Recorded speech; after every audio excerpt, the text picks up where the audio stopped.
na mm, hindi hindi nagko-comment ng mga masasakit na salita. Maraming salamat sa kanila. Kasi kung tutuusin,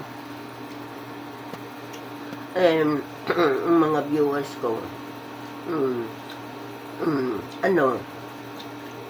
kung tutuusin, wala naman silang karapatan magsalita ng masasakit.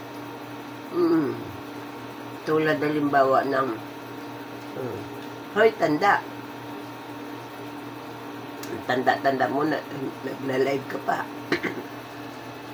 Mga ganun. Hoy, tanda. Kung ano-ano pang mga masasamang mga salita. Mga sinasabi. Ay, pero okay lang. Pinagpapasensyahan ko sila. At saka, yung mga nagpapashout out sa akin, minsan, mga papangit na mga words ba, papangit. Hindi ko, nilalampasan ko, hindi ko sinashout out. Siguro, masama ang loob nila sa akin. Doon naman sa mga gifter ko, maraming salamat sila at hindi sila nagsasawa ng kabibigay sa akin ng gift.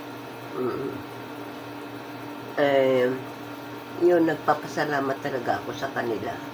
Kasi, nagbibigay lang sila ng gift sa akin. Tapos, hindi sila nagsasalita ng mga masasakit na salita. Kaya, labis ako nagpapasalamat sa kanila.